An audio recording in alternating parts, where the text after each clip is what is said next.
Good morning. Welcome to the 7-Step Reset. These are daily events. Today I'm talking about Step 2 Physiology, and you can go to the website 7stepreset.com/live and you'll see earlier events as well as some of the breakdown of the steps. This all rolls up to dynamic leadership. It aligns with emotional intelligence, it aligns with neuroscience. But in December, I'm focused on crushing anxiety, stopping the spiral before it starts. Because if we don't have agency and personal leadership, if we're stressed out, if we're in fight or flight mode, it's very difficult to go from fight or flight directly into focus and engage, which is what we need to do to be able to lead others and ourselves. So crushing anxiety is all about taking back this agency that's allowing people to go based on VUCA, volatility, uncertainty, complexity, ambiguity, and focusing on, and then from that they focus on how brittle things are and their anxiousness, and that everything seems nonlinear, doesn't make any sense. And then it's also incomprehensible because of the old lens. So that's the VUCA and the BANI. The VUCA is what's impacting us. The BANI is our experience as we look around. Most of the focus here is on prevention. And if you consider that we make 33,000 decisions per day and that 95% of our actions are by habit, it then makes sense that most of these decisions, these are actually pre-stimulus, stimulus, or pre-stimulus, stimulus response cycles. So if we're making 33,000 of those a day, 95% are by habit, then it stands to reason that somewhere around 1,500 or so are actually consciously engaged, but it doesn't change the fact that we're getting hit with so many stimuli on a daily basis and having to react to that. Once you start looking at it from a prevention lens, two things happen. So number one, as I was saying, if you're already hijacked, it's very difficult to go from being hijacked directly into focus and engage because you're in threat mode. You're looking for the tiger, and everything tends to look like a tiger, so you're fighting everything. Everything is pushed back. If you've ever seen anyone who's in a triggered state and they're being triggered and reaching for things and jumping to conclusions, that's what you have. So to go from there to focus and engage, it takes skills, and you'll be able to get there. But it starts with understanding what's going on here. So we're going to reduce the number of stimuli that you react to. I'm not going to do it. It's going to happen naturally when you start taking charge of this. Keep in mind that the subconscious, aka network of neurons, is able to process 11 million bits per second. So it is aware of far more than the conscious mind with its 50 bits per second processing capability, aware of far more than we would ever possibly be able to imagine with the conscious mind.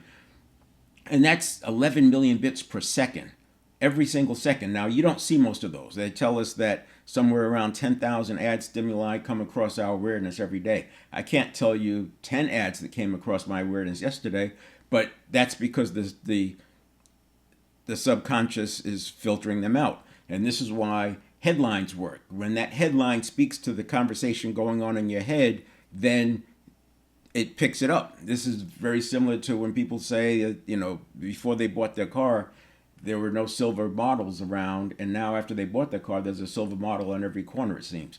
It's all the reticular activating system doing the filtering. You got to go from 11 million bits down to 50 bits per second. There's going to be some filtering going on. Part of this process of reducing the amount of stimuli we respond to on a daily basis, it comes down to some of that filtering. I talk a lot about the conditioning it in conditioning it in at the subconscious level. Here's what I mean by that. So we have steps 1 and 2. This is all pre-stimulus. And here's where we are today, talking about the physiology as the dashboard. And this aligns with emotional intelligence. So much of emotional intelligence has gone down it's become so academic that much of the teaching has to do with what part of the brain is lighting up when this happens. And then it hands off, and this part of the brain is lighting up, and then this part of the brain is lighting up. And I literally see people real time trying to think about how do I control that part of the brain. It's really interesting to watch as they say, oh yeah, that's the amygdala. And you can see them working through the connection. Well, how do you stop the amygdala from doing what the amygdala does? This is not mental health. This is about taking control of your day-to-day moments, because the more you have control of your day-to-day moments, the more you're going to be able to realize your life design. It doesn't matter whether it's the amygdala or the basal ganglia or the prefrontal cortex in this conversation at this level, because they're all neurons. All of those where they're seeing them light up are neurons, and neurons behave virtually the same across the entire spectrum of 100 billion neurons. Now, there's nuances, but at this level, when it comes to leading others and leading ourselves, it doesn't matter. There's 100 billion neurons. Each one is connected to thousands of other neurons. So there's trillions of connections. It's more important to understand how to manage that network of neurons than it is to understand which neurons are lighting up. And that's the premise of this, of doing the work this way. Now, step 3, I'll talk about a little bit today, because this is where everything happens. This is the shift from the subconscious awareness to the conscious handoff. And too often people have allowed the conditioned reaction to equal their response. This is, again, when you see somebody being triggered, their response is equaling is the same as the reaction. And that's why you get that rapidly cycling up, that scaling up, where they are out of control. They become irrational and you can't get them back. They have to regulate. The problem is at that point, it's a neurobiological event. Within 90 seconds, it's going to turn into a neurobiological event, meaning the neurons are involved, and neurons that fire together wire together, but also the ones that are wired together, they tend to fire together. So you have this cycling up, and more associations are coming in, and the more threat you feel, the more fear. And then an interesting thing happens is that at the subconscious level network of neurons, it justifies the feeling with facts. It changes the facts to fit the feelings. This is why you can have a video of somebody calling the police. They really feel like they're threatened. Or why you can, in some of the police situations, they'll say that they thought they saw a gun. The feeling of threat can actually change the perception of the facts, because they're two different things. The conscious mind can see and have facts. The subconscious is just connecting neurons, and it's going to back into what makes sense. This is why when you ask yourself a question, you're always going to have the answer. The quality of the answer is another story. So this is where we're going to spend some time today. Step 2, as I said, we have the different states, mental, physical, spiritual, emotional, and we also have self-image, which you can look at by self-talk. So if we collapse this down to physiology and self-talk, this becomes a good dashboard, because you're going through so many of these stimulus response cycles a day that you don't have time to think about what part of the brain is involved or what you're going to do. You want to condition these in at the subconscious level. All right, now what I'll do here is go to the 7 performance areas, which is foundational. It's foundational to transformation work. The 7-step reset exists so that we can navigate through the 7 performance areas. So the 7 performance areas: mental, physical, spiritual, emotional. These are in our control. Emotional may feel like it's not out in your control, but it is. And the way to get control of it is to master the 3 over here, which are fully in your control. And you see physical as a physiology. I'd like to think of physiology as sort of a container for the emotions.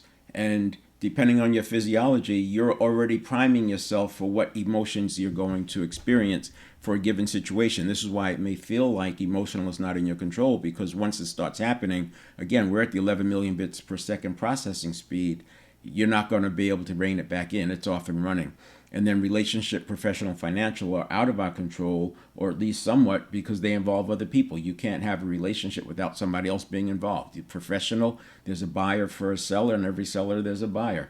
And then financial is the outcome of the service that you're providing. Now, you could argue that, well, I'm a financial trader and I don't have to interact with anybody. There's still buyers and sellers, and there's still information, and you are still interacting with somebody outside of yourself. You know that you don't control all your outcomes if you've been trading, because anybody can put a big trade on and completely throw off your signals or whatever it is.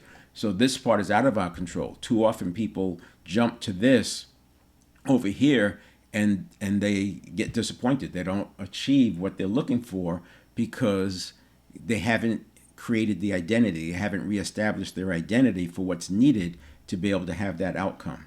And for years, when I first started looking at this, and it was back in the 70s, I actually believed, I've said this many times, that when you're on a quest, we get to a peak. And to get to the next peak, we have to go down a bit. And then we get to a new peak, and then we have to go down a bit. Then we get to the new peak, and we have to go down. This is probably, many people have this experience. Now, it gets harder and harder to make the decision to take this dip. You're looking down here, and it's all scary, right? In your 20s, it's you have more time. You're less risk averse. You may not have as much built up where you don't have as much to lose, and you can still make that trek down that hill. Sometimes people are thrown down here. Circumstances happen, and they're thrown down here. I like to think of, the reason why so many success stories came out of losing everything. It's not because you have to lose everything to be successful. It's that all of the things you were hanging on to were taken from you, and you have no choice but to start moving up. And the point here is that you don't have to take this trek down to the valley to get up here. Now, I'm not saying, this is not economic, this is not financial, this is about your identity making the shift to what's needed. And I will tell you that with the 7 performance areas, which is why I talk about them, and the reset allows you to do this. Now, again, I'm not talking about financial. The financial is disconnected from your identity, from what you're doing, but what you're doing does influence that. So as long as you're doing this early enough, you can avoid the trek down. And even if you are making the trek down, you can turn it around. So this is what we're talking about. And when you look at it this way, you can continue to climb because you don't have to wait or you don't have to go through the pain. That may sound like, yeah, right, it doesn't work. Well, that's what that's why I have the 7-step reset. That's why I have the 7 performance areas, because I had to answer the question, why doesn't it work sometimes? Whether you're looking at law of attraction or some of the success principles or best practices, they don't always work. Even living by faith, sometimes it doesn't work. What happens when it doesn't work? And I'll start with this. First of all, and it's not about belief, it's not about manifestation, it's not about law of attraction. It comes down to our actions, what we do. And what we do is how we navigate this. And everybody's experience is different. And I will talk about that a little bit in step 3. Everybody's experience is different. And as a result, people come up with hacks. Hacks don't work. They don't sustain. They may work for a little while, but because the system is always going to homeostasis, back to stability, they're not going to keep working. It's going to absorb it and turn it into the natural state. This is why you'll have hacks that work. I think it might even be at play with supplements there. And that's why I was going to say there are placebos that work as well as the prescription drug. As a matter of fact, I've read that in some cases, because the prescription drug has side effects, they first prescribe a placebo and see if the placebo will cure the ailment. And if it cures the ailment, then there's no need to go for the real prescription drug that has the side effects. So if placebos are that good, if placebos can work 60% of the time, but yet we put a standard on success principles that they have to work 100% of the time, it's not realistic, which is why I use the 7 performance areas to bring into the things that we can control, so you can draw a bright line between your actions and your outcomes. So the 7-step reset, the reason I did this was because I was noticing more and more on social media how many people are talking about being stressed out, they're unable to regulate. People who know are well-versed in emotional intelligence, they talk about how they're struggling with this, or how they can't regulate, and most of what I notice, most of what I'm looking at, it's corrective. It's after the fact. It's after the stimulus response cycle has happened, and there's 33,000 of them a day, probably more when you're stressed. So you can see where the subconscious has outgunned the conscious mind. Now, I use the 7-step reset, which is designed to clear this upper limit. So there's a ceiling that we see, and then there's a barrier. That barrier is artificial. But there's a lot of problem crossing it because of the amount of cognitive dissonance that occurs as you go into this area. Every breakthrough, which is what this would be, is preceded by a break with the norm. Every breakthrough has some cognitive dissonance with it because by definition you're breaking through something, and that breakthrough is you didn't believe it was possible, and now you're doing it, and that's where the cognitive dissonance comes in. My view is that there's a similarity on the lower side. So here we have, I would call it chronic anxiety and worry. I also like to say that worry is like negative goal setting. If you're worrying about something, you're picturing what you don't want to happen. The subconscious, aka network of neurons, doesn't know the difference between what you want versus what you don't want. It just knows what the signals are, right? That's the associations. It's associating things that are coming in, associating inputs with known experience. And as a result, when you worry, you're making pictures of what you don't want. It attracts that to you. Most people have experienced something along those lines. The same way visualization attracts what you want, it can also attract what you don't want. And this is, again, one of the reasons why some of these success principles don't work, is people are visualizing something over here, but they're tuning into their I don't want power that's literally fighting against themselves. At the extreme, you can literally see a person stressing out because they're trying to go forward, and if you listen to their language, they're also holding themselves back. And it's this struggle. When you exercise willpower, you automatically trigger the I don't want power because it's associations. If I am using willpower to study more, then I'm triggering associations at the same time that I don't like studying. I was just using that as an example, but it can happen for salespeople. If somebody doesn't think that they can sell a particular client, as they use willpower to muster up the courage to go see that client, the beliefs about not being able to sell that client pop up as I don't want power or I can't do power. And you'll hear in emotional intelligence that's happening in the prefrontal cortex.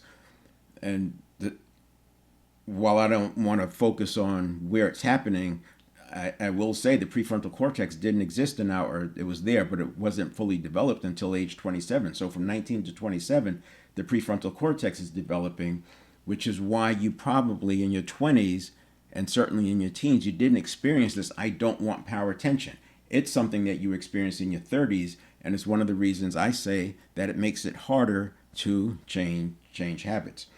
So we've got this zone here where we're going up and down. And if you're talking about transformation, it's a breakout.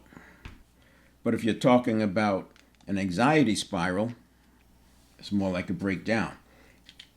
And if you break through this, even while you're in it, coming from here to here is not that different than going from here to here. You're still going to have the cognitive dissonance. You're going to have the beliefs, the stories, some of those barriers, the artificial barriers, the associations. That's still going to come into play.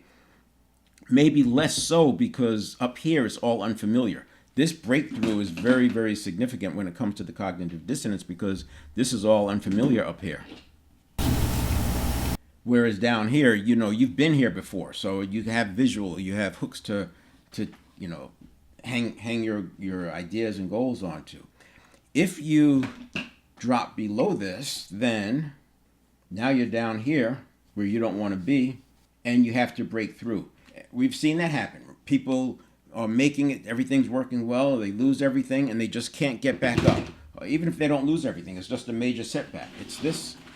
They end up in this kind of a situation, and they can't make it work. They've tried to do this, they fail, it doesn't work, but they're using an identity from the past. They're using an old identity to try to get to a new peak. So you have to reset the identity, and when you reset the identity, it makes that peak much more within reach. Now, using this diagram, I want to talk about step 2. The physiology step is a very, very important area. And now, if you're tracking with me, you recognize that 95% of everything we do is done by habit. Habits live in the network of neurons, the neural pathways, the 100 billion neurons, each one being connected to 1,000 or 10,000 other neurons, maybe more. And then associations, the neurons that fire together, wire together. You can see why habits live in the network of neurons. So we have steps 1, neuroplasticity or beliefs, neuroplasticity, mindset, priming, and physiology. Step 1 is our development. That's what we're growing towards. This is why we do whatever we do, whether it's rituals or meditation or diet or exercise. These things are improving your step 1. So your step 1 does have somewhat of a ceiling. You're going to have to raise your step 1. If you have limiting beliefs, if you have bad habits, you're going to have to replace those bad habits. That's the neuroplasticity. If you have limiting beliefs, we're going to have to eradicate and neutralize them. That's very possible. And if priming is a choice where you put your attention, mindset is a choice, but you have, that will be a limit, a limit to a degree for what you can achieve, but it's a limit that is day to day. You can change it. You don't have to live with it. The brain you're born with is not the brain you die with. It certainly doesn't have to be. And then the step 2 is your dashboard. And I said I'm going to reduce it for this conversation to physiology and self-talk. So the self-talk is something you can process. I put the self-talk in 3 categories. Degrading self-talk, the self-talk that has to do with just bad luck, wrong place at the wrong time, and then mistakes that you've actually made. So the degrading, I'm so stupid, just get rid of that. And how do you get rid of it? You replace it. You say, I cancel that, I'm actually smart. I cancel that, I'm very smart. I cancel that, I'm capable. And you're literally using the subconscious the way it's designed, which is making associations. So whatever triggered that word for you to say that word, you're now connecting another association to it by saying it right away. This is not knowledge. You have to actually train this. You literally, and it might be a lifelong thing depending on how deep those self-talk prompts are. But what you're doing is every day replacing it. And what you'll notice is this sort of an unpeeling of the onion. You'll get rid of some, and then some others bubble up. You'll get rid of those, and some others bubble up. It's a process, but eventually they'll be gone. And then positive self-talk becomes the habit. And when I say eventually, we're talking maybe years. It may take you years to do that, but it's not a lifetime. The second one I talked about is just bad luck. So there are things that happen. We made a good choice. We did everything we were supposed to do. If you've ever done trading, you know this happens. You've done everything you were supposed to do, and bad things still happen. You could lose everything with a trade, and that will become trauma. And that trauma we get reminded of. You have to remind yourself it was just bad luck. Things happen all the time. Sometimes it works, sometimes it doesn't. When you get that prompt to have that self-talk, you replace it with the new association. It's just bad luck. It happens. I've also had good luck. Whatever it is. And that's processing it. You're literally allowing it to process, because if you think of the self-talk as a signal, it's getting your attention. It's reminding you of something. By using associations, you neutralize it. And then you have the one that has to do with just mistakes. You didn't do the right steps. You took a shortcut. You didn't pay attention to something, and bad things happen. That's judgment. I got wisdom from it. Good judgment comes from exercising bad judgment. Wisdom comes from bad judgment and good judgment, right? We learn from mistakes and we learn from successes. Whatever it is you want to do is connect to that. So we're going to process the self-talk. The physiology is the bigger one. I could go on. In fact, I will talk a couple of days on physiology because it is so big. I already said it's the container of the emotional. If you look at emotional intelligence, you have self-awareness, and one of the easiest ways to be aware of what's going on is through your physiology. What is my breathing like? What's my attention like? And getting a handle on that kind of self-awareness. And then we have the self-regulation. Same thing. If you want to regulate yourself, one of the first things you can do is take a deep breath. Deep, slow breathing. Box breathing is great. Box breathing resets that vagal tone, and if it's 4 counts in, hold for 4 counts, 4 counts exhale, hold that for 4 counts. You do 4 cycles, that's a minute. 1 minute moments. This is like literally mini meditations, and you string enough of those together, what you'll find is you will have a calmer time. Now, it's not going to work the first time you do it because you have all these associations you're fighting with. But as you do that, and as you breathe deeper, it reduces the anxiety. And there's other things you can do. Some of them are hacks. Some of them work for some. They don't work for others. An example is there are people who swear by binaural beats. Just listening to binaural beats at a lower brain wave, a lower frequency, and it'll help you with reducing your high beta brain wave.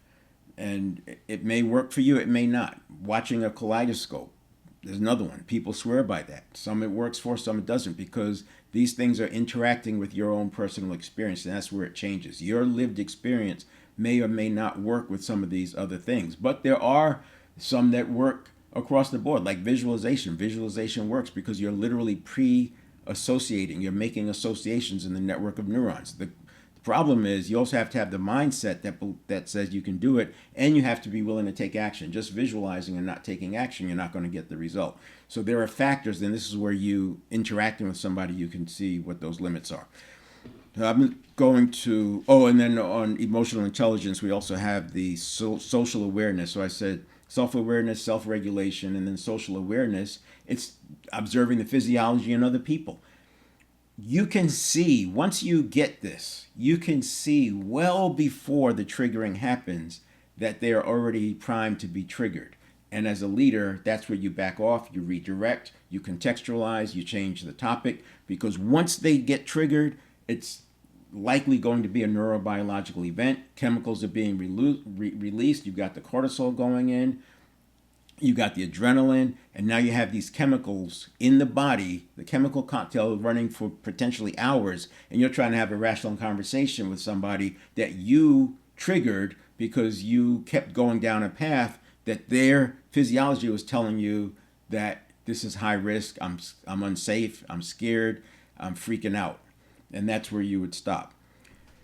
So to relate this to this drawing, what I want to do here is, so we got step 1 and step 2. So this is the self as we are,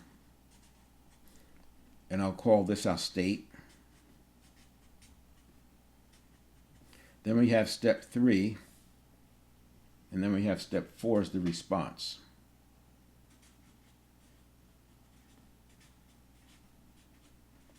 And that response could include, do I go to emotional modulation, or do I go to action, directly to action? And you'll find that as you do this more and more, you'll rely on emotional modulation fewer times, less and less, because you're not going to have these moments when you take care of it up here. Now here's where I don't see this written about anywhere.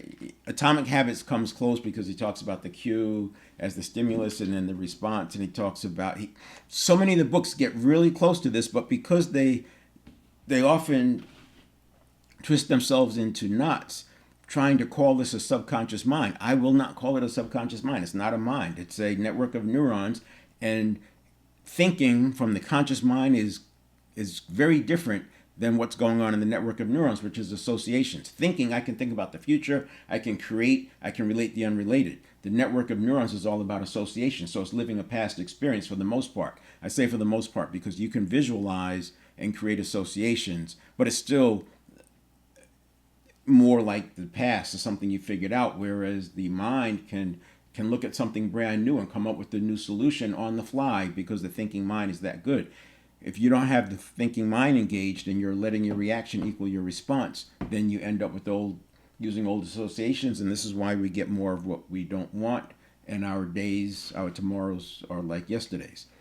Now here's the fun part.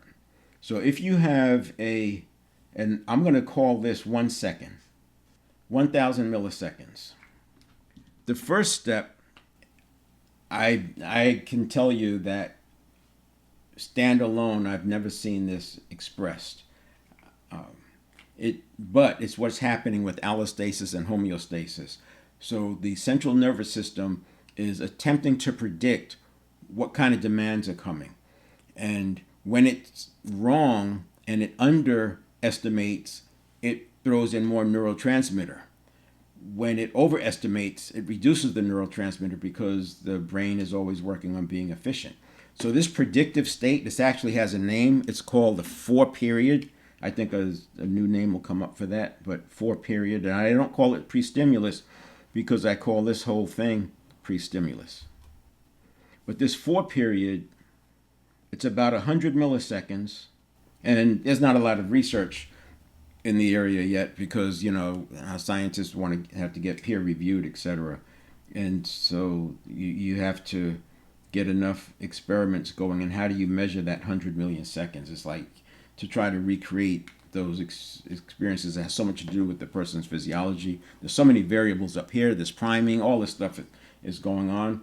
But again, it's not mental health. We don't need to cut it down to that level to be able to make this make sense. Then there's another period. So we're in this second. So this is the stimulus right here. So we're not counting that 100 milliseconds in the second. This doesn't start until here. And it ends here. So this 200 milliseconds, 250 milliseconds or so, this is your heuristics. This is where we are first making things make sense. I've seen it called entanglement.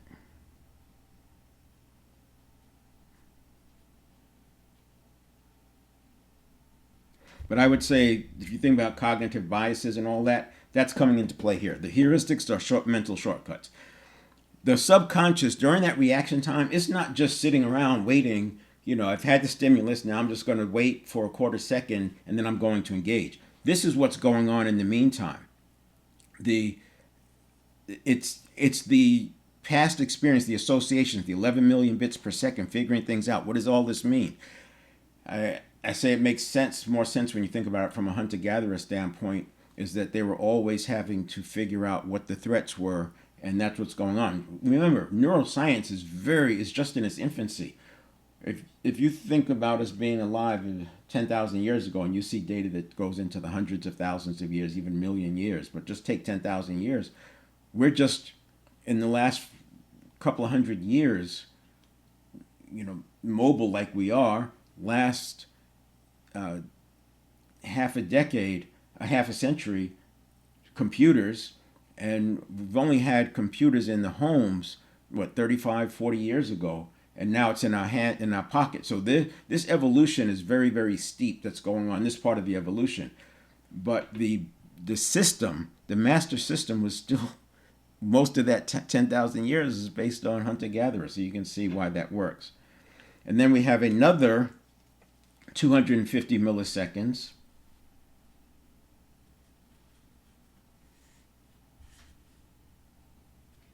And this is the organization of it. This is the figuring it out. This is the reaction. This is what the reaction is going to be based on the lived experience. And this is why I say that hacks, something that works for one person may not work for another person, because this is different for everybody. Their lived experience is what's driving all of this.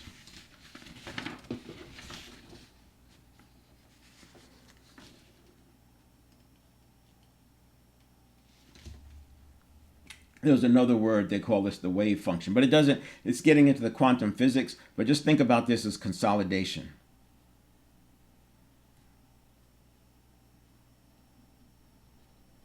So you had a quarter of a second, heuristics, cognitive biases, a quarter of a second, You have the consolidation, the reaction, the consolidation, etc. And now we have another quarter of a second. Remember, the conscious mind is just now coming online. This is the handoff, and this is I've seen it called decoherence. Decoherence and emergence. But I like to think of it as the handoff. But you can see where decoherence makes sense.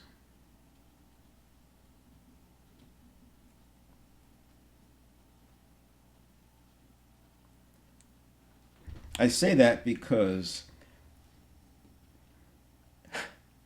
this is the other reason why I think the subconscious mind terminology causes confusion. The mind thinks. At its very base level, thought is energy.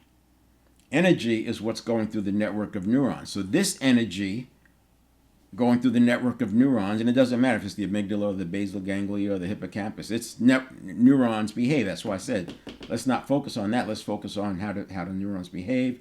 Myelin, synapsis, synaptogenesis, pruning, that comes into play here. And then the handoff. So decoherence, think of this as going from the neuron signal, which is energy, to the thinking signal, which is energy. And then you have the response. And this is the conscious mind. That little bit, that piece right there tells you why it's so easy for people to have the answers and not be able to apply them, because they're treating the signals from the network of neurons as thinking. And it's not thinking, it's not thought. It's associations, and those associations are typically from the past. Again, they could be visualized, but they're from the past in some way, and they're based on past memories or past experiences, and that's why this becomes so hard.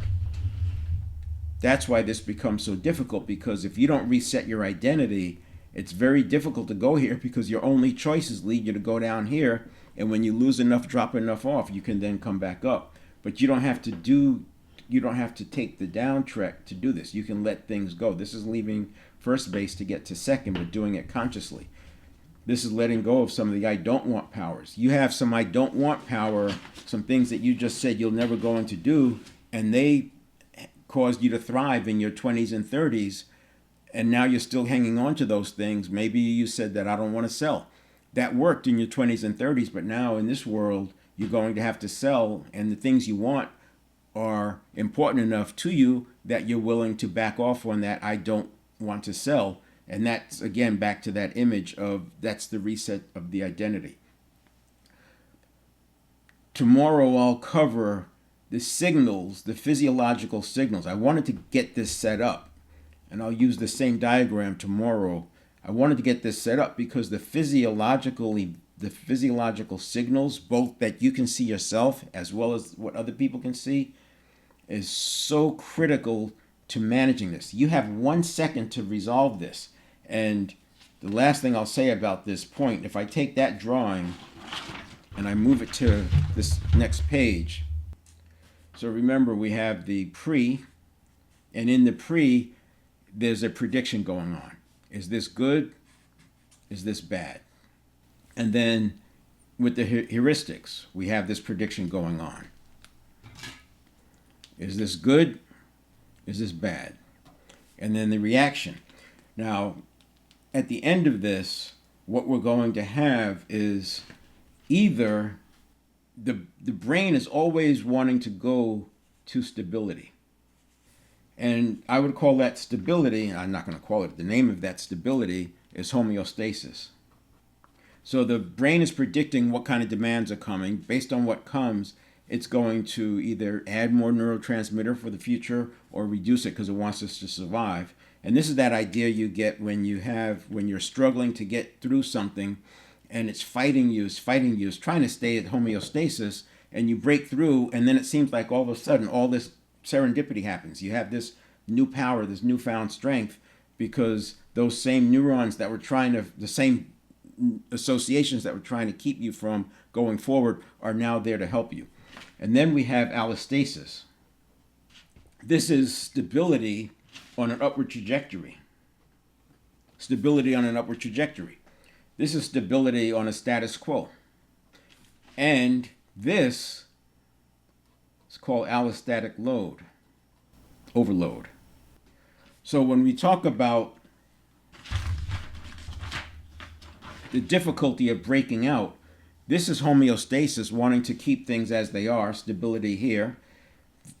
Doing this is getting a trajectory for allostasis, where you need more neurotransmitter all the time. This is why in development plans, you'll hear me talk about with dynamic leadership advocating you have to have a 90-day development plan followed by a 6-month development plan. And you're always going to have 6-month development plans where people are constantly working on more. What you're doing is creating more demand, so you keep the steady state is actually more neurotransmitter.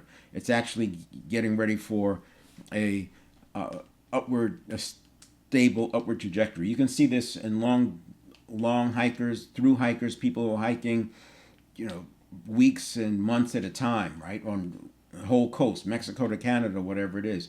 You can look at what their daily mileage is at the beginning of the hike.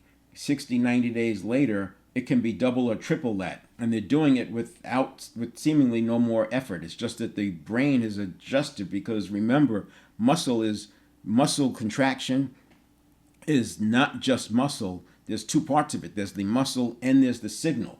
And by strengthening the signal, we're making the muscle action more efficient, more capable. And that's the allostasis. This would be the allostatic overload. So when you hit allostatic overload, now you're falling into this downward spiral. So this would be similar to an anxiety spiral. And you want to catch it before it happens. And people trying to catch it use the wrong steps. And that's what we'll talk about when I get back to step 2. So I spent a lot of time today talking about step 3. It's really to position us so that we have some common language. And I'll refer back to this diagram as I talk about the elements that we have here in step 2. And I'll also relate it to emotional intelligence. As I've already said, you have four major domains: self-awareness, self-regulation. You want to do this here. Doing it over here and after the response, it's too late. You're already in fight or flight. It's already a neurobiological event. You want to catch it here. So physiological, we got the self-talk. It's telling us where we are.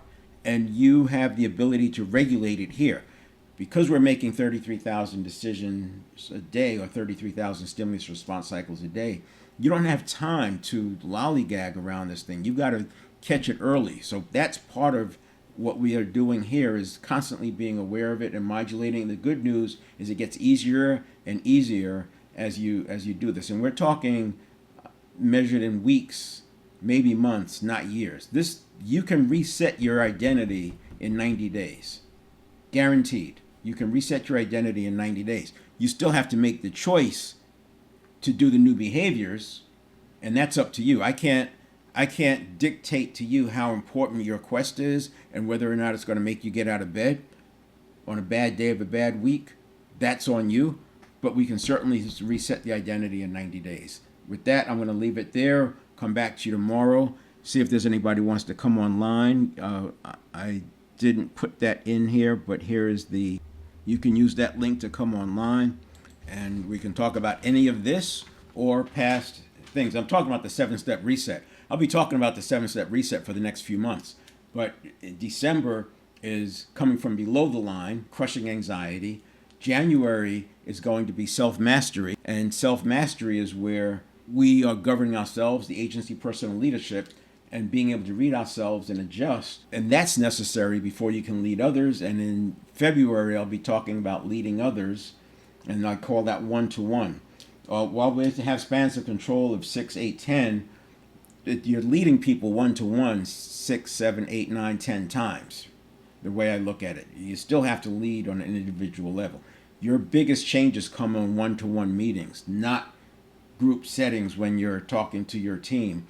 The work is already underway at that point. The things are already in motion. And then in March, we'll talk about one-to-many, which is setting the climate, setting the stage, setting the tone so that we're getting more of what we want, so that high performance is less, it requires less time and energy because you're setting the stage for it. But it all comes back to the 7-step reset and the 7 performance areas. It all comes together. Understanding this will make it easier.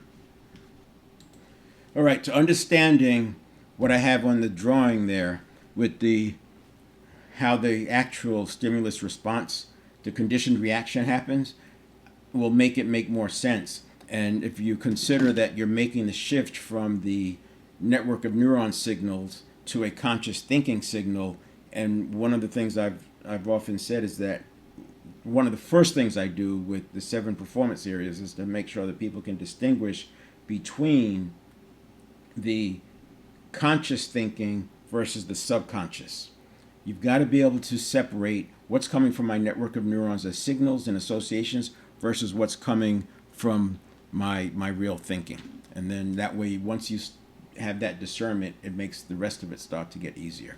All right, we'll see you tomorrow, 8 o'clock. I'll continue with physiology and spend more time in the state section.